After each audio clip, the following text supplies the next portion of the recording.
Hello and welcome to the 2018 Texas States in Spring, Texas. I'm Bradley Williams, and this is Paul Ulibarri. Yeah, man, we have an awesome card for you guys today. We have Trevor right here from Kentucky, I believe. And we have Bradley Williams, myself, Garrett Gurthie from Florida. Should be a super exciting round. Yeah. Hole 1, par 5, 1,130 feet, 344 meters. This is actually a really good hole.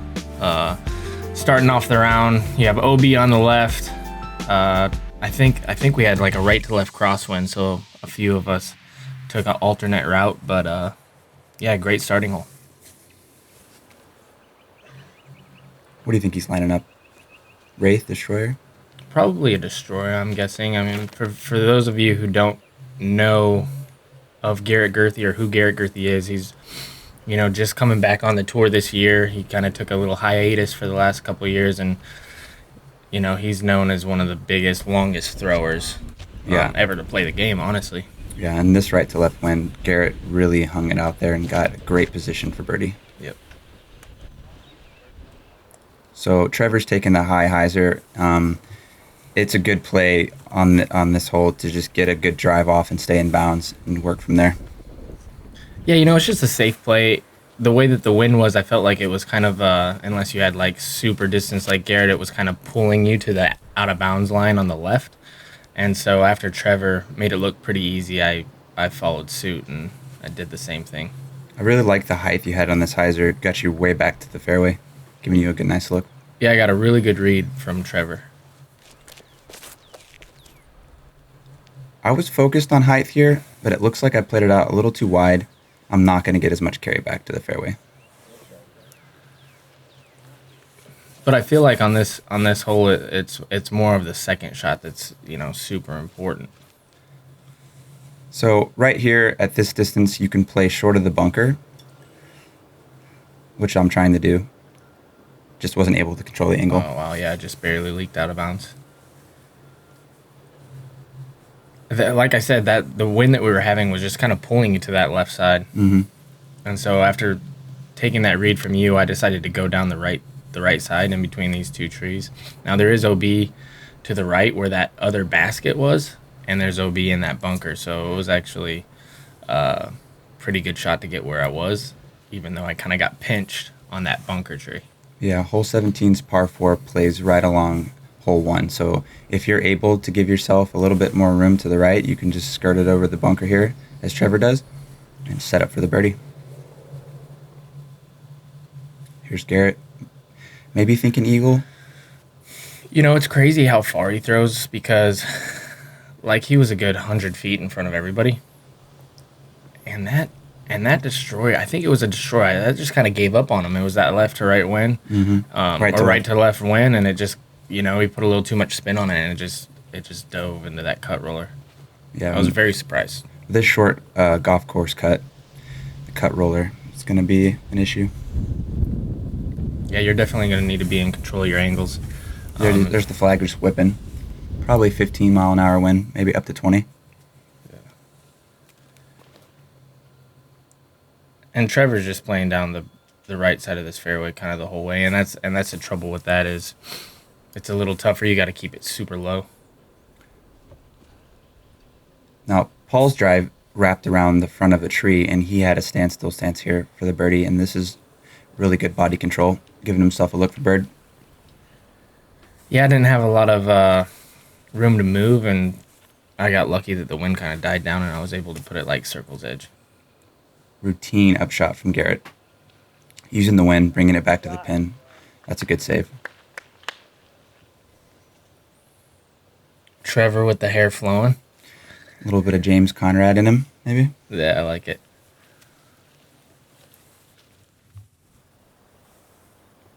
"55 feet. Sure felt longer." Yeah, I was actually sitting next to somebody, and I told them I felt like you were going to make that one.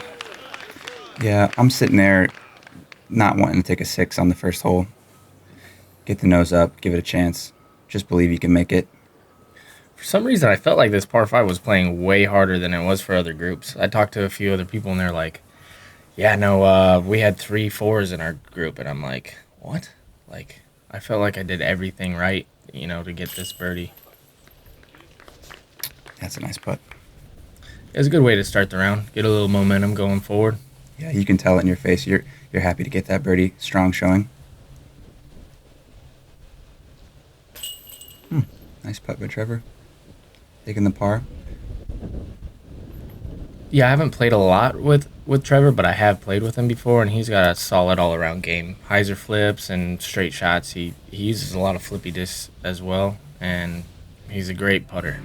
Yeah, he should do well in the woods today. So hole 2, par 4, 525 feet. It's kind of a shorter par 4, but Lazy Hyzer. Yeah, you play Hyzer off the tee, and you got OB all on the right side, and it kind of pinches you into this mouth to where it forces you to have to throw if you throw a perfect drive, about a 200-foot up shot or a 150-foot up shot. So there's a stand of trees that Paul's going to play a Hyzer towards, and when you get there, there's just a number of hallways that could change your angle up, whether it be a sidearm, maybe a Hyzer. Yeah, and you can see the OB line there right by my right by where my disc kind of landed in it. I was actually really close to getting that kick out of bounds. And Garrett is playing a very untraditional, I feel like, I mean, I don't play here all the time, but untraditional play to go left. There's actually a hallway down there that I didn't even see in practice that he's trying to get to.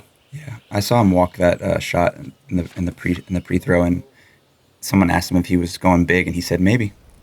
And Trevor out of his hand goes, "Oh no." He felt like he completely pulled it, and I was making fun of him, saying that was like the best thing he could have done. Yeah, he's going to have a standstill straight shot at the basket here. Yeah. So here we go. This is the lazy Hyzer I'm talking about. Playing T-Bird. Trying to stay in bounds. Just give myself a look for the birdie. Yeah. There's Garrett looking up. Yeah, so that hallway was to his left. He didn't quite get there, so he decided, I'm just going to throw it over the forest. Yeah, maybe 2 people in the whole world can do that. And he did it. Yeah, he's inside the circle. Well done.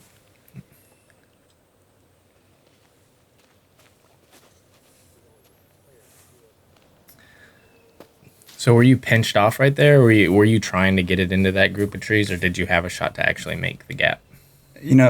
I landed in that bunker in practice, and it's just one of those angles where I'd rather take the bunker than the early tree and just deal with the putt. Yeah. Trevor, pretty solid shot. I mean, that's putt for birdie. That's what you want. Mm-hmm. You're on the green. Mm-hmm. Made the gap. So this was a little bit tricky lie here. Straddle. Yeah, it was a good putt. Again, Good putt. Starting off strong with a par save on one and then a nice birdie putt there. I'm sure you're feeling pretty good. I'll take it. And Trevor really makes me nervous with the way that he putts, like from his 20-footers. But he's just a solid putter.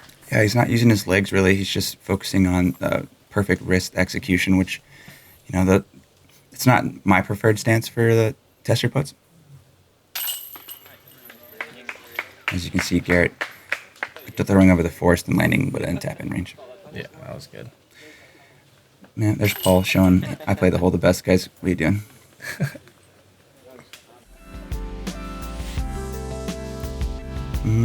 Hole 3. Sidearm, maybe only sidearm for the birdie?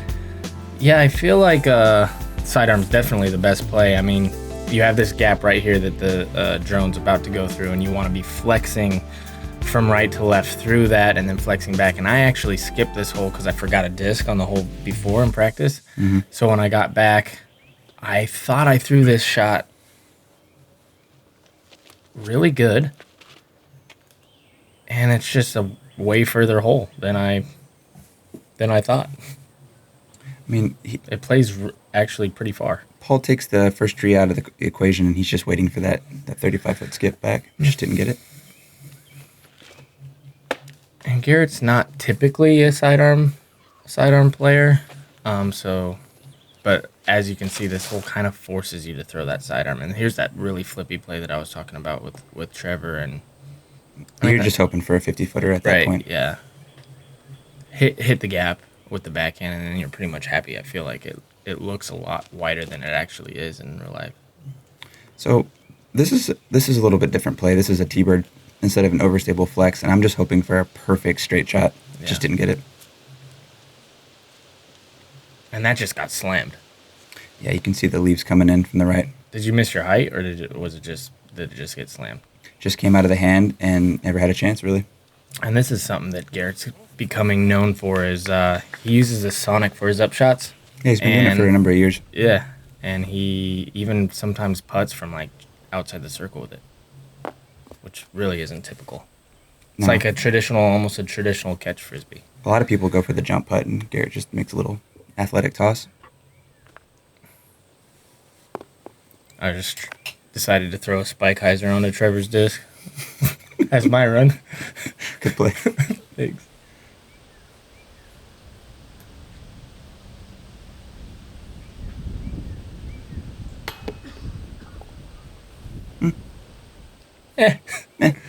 Happens. Just a solid 8-footer, you know? Yeah, you're probably a little disappointed that you didn't get a nicer birdie run, but Trevor. And now that was left side, but it looked like you rushed it a little bit, and you can't take those for granted. No, everyone's so close to the basket, you feel like you just got to step up and put it in, and that sometimes can cost you. Mm-hmm. But pretty hard hole. I mean, we're 2 over par. For the featured card. It's really demanding if you don't have a really great side arm. They should have put par 4 on that. This hole. 940 feet, par 5. The wind was whipping. Yeah. I was first on the box, and I was trying to get a good wind read, and so I kind of took safe play. Yeah, so you have a pretty thick wood line on the left, so Paul is lining up to the right and just playing the best shot he can, really, as the first guy on the tee box. Just doesn't know what the wind's going to do, plays it out right, gives himself a opportunity for birdie. Right, I just wanted to stay away from the left side. It seems like you could get pinched in there and kind of take you out of birdie range.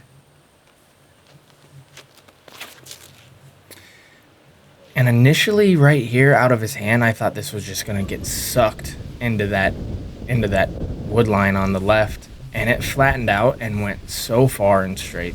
Yeah. It was one of the most impressive shots I've ever seen in tournament play because of the action that was on the disc. It just went straight on like hyzer for 995 feet. Yeah, that metal flake destroyer is very overstable, and initially it looked like the wind was going to pull it left, and then it went straight. But then unbelievable. Trevor got that a little higher than I thought, and I thought that was going to go left, and then I just figured that that's just what the wind was doing. It was pushing more left to right than anything. Mm-hmm.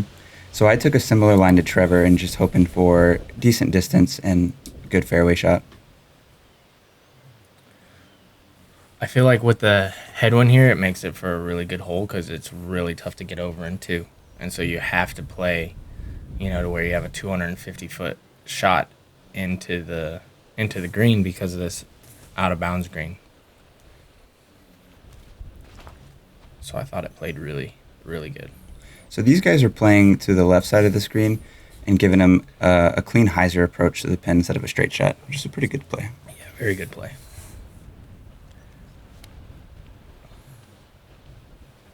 And Paul's doing about the same as Trevor, just leaving it out left and just taking a nice, easy play into the pin. Yep.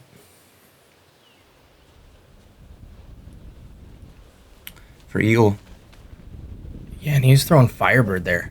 Like, he threw that, drive so far that he was throwing Firebird in, and he didn't throw the best shot, obviously, but he totally had the distance to get to the pin, which is really crazy. It looks like you kind of got this a little bit too high, but were you expecting the wind to kind of drop it, or was that just a misfire? I think I forgot I was throwing a P2. I thought it was a Nova. I was just going to fall in the basket. And I'm just going to play a right to left hyzer in here that goes directly straight into the woods. So. And with the right to left wind, this was unexpected action on the disc. Yeah, I was super surprised, and I talked about it for like 5 hours straight. There we go. And that's a good shot. Yeah, Trevor putting it within birdie range. You could tell he kind of wanted to get this birdie because probably of the miscue he had on the last hole. Yeah, I think he just played the wrong disc. Couldn't figure out the wind.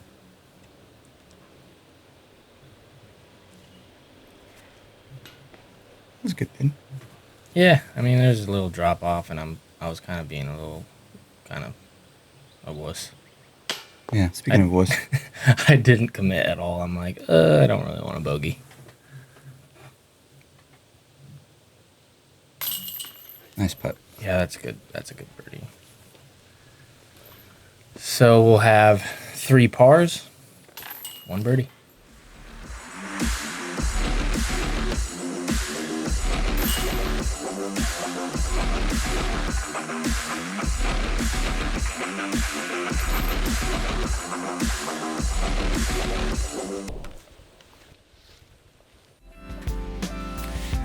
Hole 5.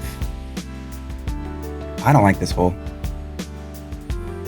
Yeah, it's a tricky hole. So camera really doesn't do it justice, but we'll have a tree on your right. Tree on your left.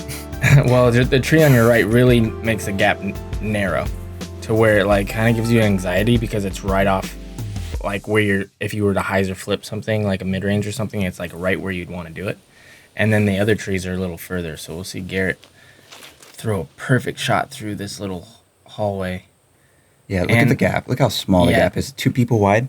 Yeah, it's really small, and then you could just get kicked into Nowheresville. Yeah, everyone with a good shot. Everyone on this card is thinking, I don't want a 90-degree tree kick left. Like I guarantee we're all thinking, just hit the gap. Just hit the gap, please. We're not thinking about birdie. And it's a 230-foot hole. So much that I'm just gonna actually kind of try to bail out with a sidearm. Yeah, Paul's going with a sidearm here. He's more comfortable hitting gaps. It's a smart play because he just wants to make sure he's not taking bogey on a par 3. Right, and that's about as good as I could do. Inside the circle. Nice shot.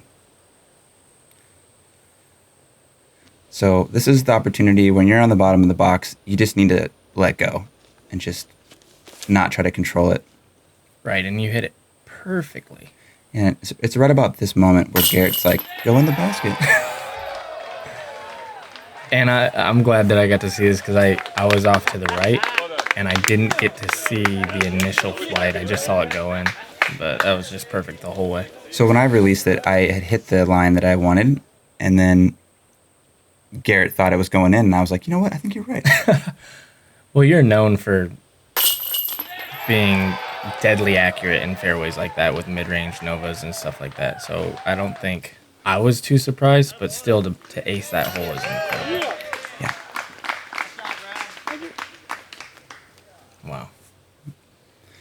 We got about a 40-footer. Wow, he knew it was in right away. Yeah. Look at that. I think you can see the energy right here. And that's incredible to be able to do that after you acing, for him to, be able to stick that. Nice tester putt right there, 25-footer. Yeah.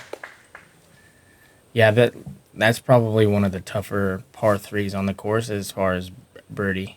And if Garrett makes this, we will be 5 under on the hole, which is pretty incredible, honestly. Yeah, I think you're lucky to see more than two twos on this hole. Mm-hmm. And a card. And a bogey. Yeah, definitely a bogey. There's woods and a swamp to the left. Mm-hmm. And this course is crazy because you'll have some link style golf, and then you'll just go straight into the woods like you just saw on the last hole, and then now we have another one that's just super tight, 390 feet, dead straight. This is a really good hole. And what are you thinking after acing? Are you a little nervous or?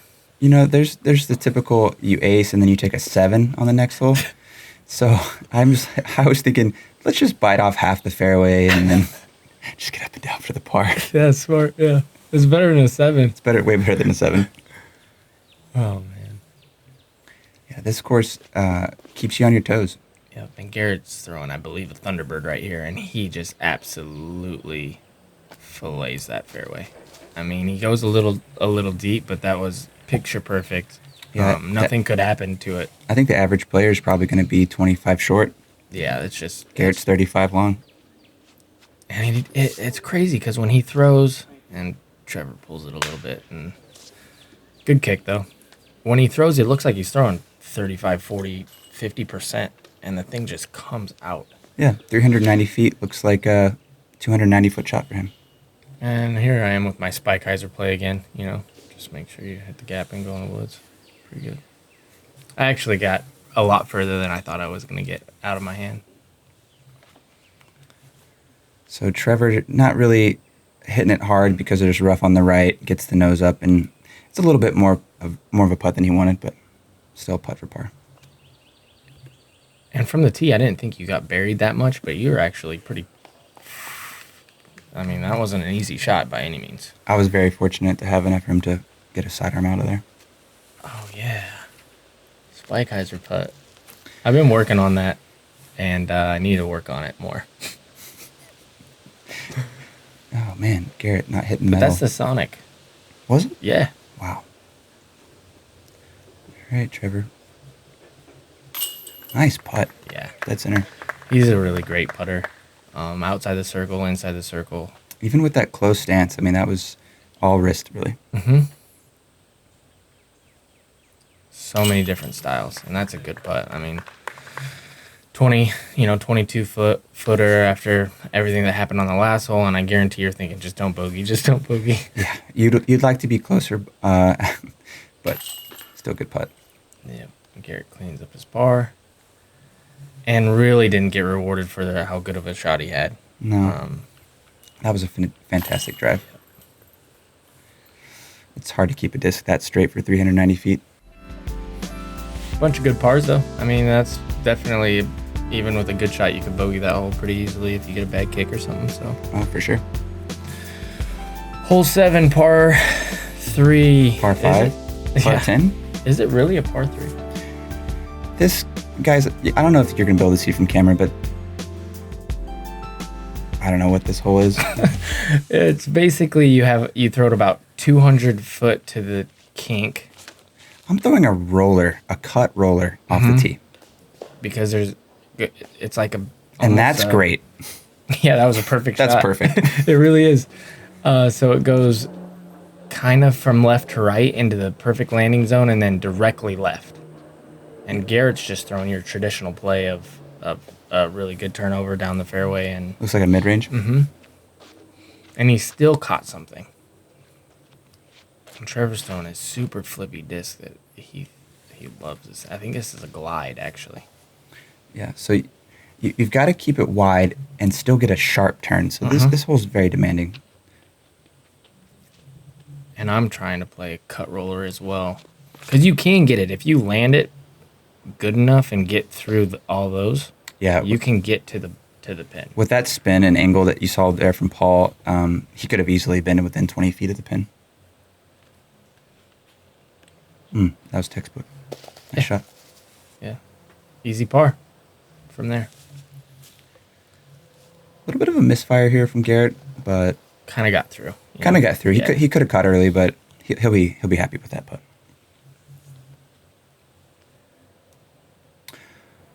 Wow, That was a really good shot. I that mean, was clean. it always it doesn't surprise me, but it's always good to see Trevor play because he has such a well-rounded game. He has a good sidearm, good putt, good backhand. He's just a solid player. Yeah, and he's real energetic. Yeah, he's definitely really fun to play with. Garrett just tapping in. We're all just kind of tapping in Feels like a for birdie. pars. Yeah, I thought it was. I honestly did think it was a par 4. Trevor literally just told us nice putts on those. That's how energetic he is. And now he's giggling about it. Oh, man. Good times. Yep. It was a really fun round. Well, here we go. Hole 8. Shorter version of hole 6. Yeah. Same shot. Yeah, it really is kind of the same exact shot. Almost a wider fairway, it seems like. But A little bit OB with here the on this hole, though. exception of right behind the basket, about 25 feet, there's out of bounds. So, Don't lace it too well. yeah. Let's see if Garrett can make the... Oh, you're up, actually. Oh, I'm up. Let's see what you got. Bunch of pars there, huh? And more of the same. Yeah, it just didn't look like you were fully committed and kind of leaked it a little bit left. So I've got 2 T-birds. One's overstable and one's flippy. And in practice, I was playing a lot of anhyzers on these holes. And as you can see there, I've opted for more of a hyzer approach and with the wrong disc. And Garrett just, I mean, again, textbook. Like, he makes that shot look so easy for how difficult that shot is. Yeah, you can see the slight turnover he plays on the disc, and that's definitely the way I should have been doing it.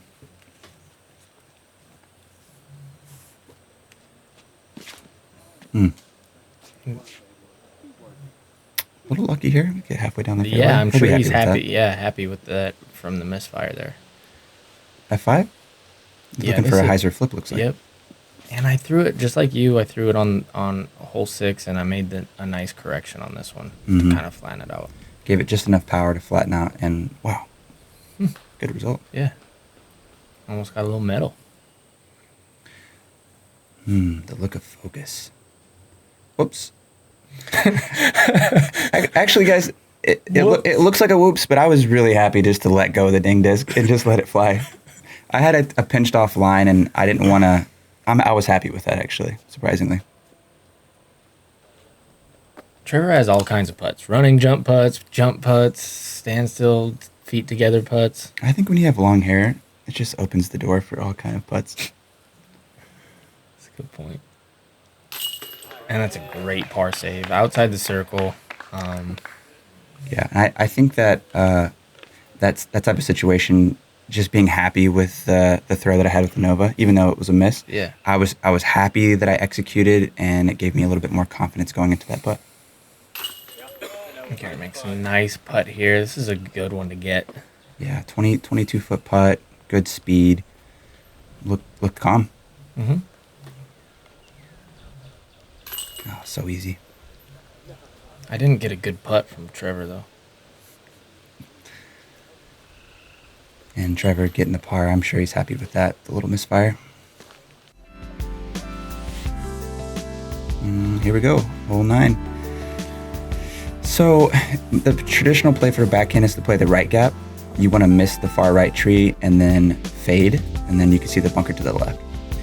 Yeah, and I feel like the course designer on this course in particular did a really good job of making the exact line a little bit uncomfortable, because like the gaps are kind of easy initially, and then once you get halfway, it's like kind of sketchy, but you can pure it.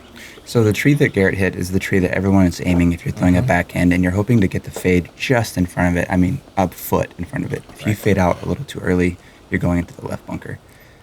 Paul's opting for the forehand play, which takes, he takes all those trees out of the play, and he gets around the last bunker if he gets a good skip. Did you change discs on this one? I did. In practice, I was throwing a kind of a flippier disc, and I actually didn't know there was OB right where my disc skipped to. And I caught like the best break ever right there, because I should have been 20 feet out of bounds, and it stuck right there inside the circle. There is also OB left that you can't see. So if you have too much hyzer, you can easily skip left out of bounds, and Trevor throws it absolutely perfect.